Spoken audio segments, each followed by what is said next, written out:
Bueno, ahora vamos con la explicación de la medición de circuitos. Por esto tenemos un ejemplo que nos habla acerca de Mateo, que es un joven inquieto que tiene muchas dudas sobre la forma en la que la electricidad funciona en los circuitos eléctricos y electrónicos.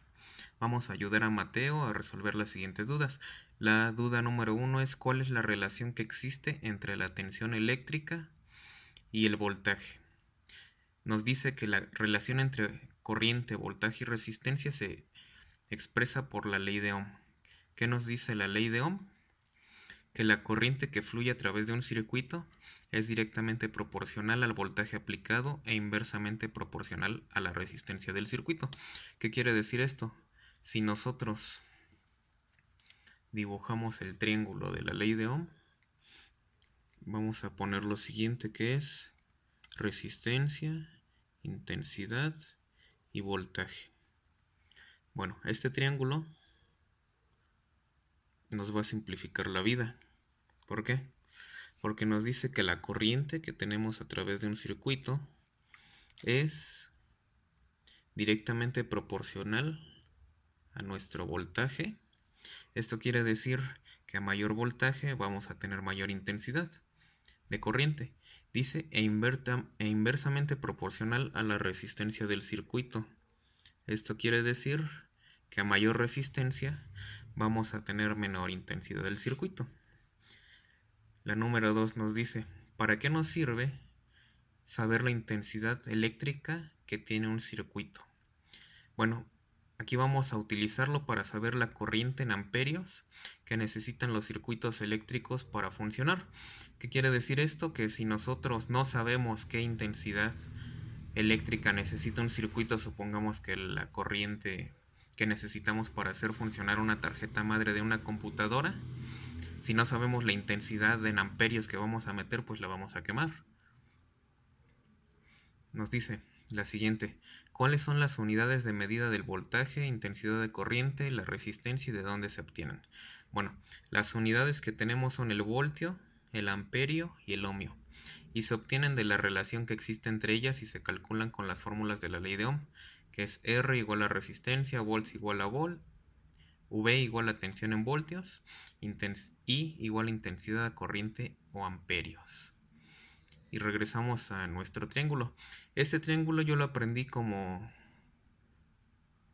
en la escuela anteriormente como RIE, y eso nos facilitaba demasiado la vida. RIE. Entonces es R, se borró, RIE, ok. Y ahora vamos a ejemplificar estas respuestas. Entonces, ¿qué ejemplo vamos a poner? El de dos vasos. ¿Por qué? Dice, si la electricidad fuese agua y tuviéramos dos vasos conectados por un tubo, que es, vamos a poner esto que es un tubo, este de aquí, ¿qué vamos a tener con esto? Vamos a tener que nuestro voltaje o nuestra diferencia de potencial sería esta altura. Nuestra corriente va a ser lo que circule a través del tubo y nuestra resistencia va a ser este tubo. Ahorita vamos a ver por qué.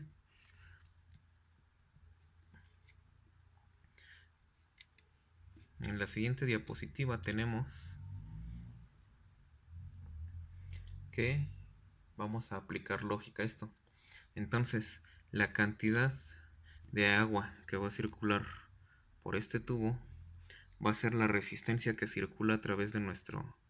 va a ser la corriente que circula a través de nuestro circuito. ¿Esto qué quiere decir? Como decíamos, a mayor voltaje, o en este caso mayor altura, va a ser mayor la corriente que llegue hasta nuestro siguiente vaso. Pero si nosotros tenemos una resistencia mayor o menor, ¿qué va a pasar? Pues nos va a dejar pasar menos agua o más agua. Vamos a ver el siguiente ejemplo. ¿Qué pasa si nosotros tenemos un tubo muy pequeñito? Pues nos va a dejar pasar muy poquita agua. En este caso aquí nos dejaría pasar muy poca agua. ¿Por qué? Porque si nosotros aumentamos la resistencia, va a pasar bien poquita agua hacia nuestro vasito.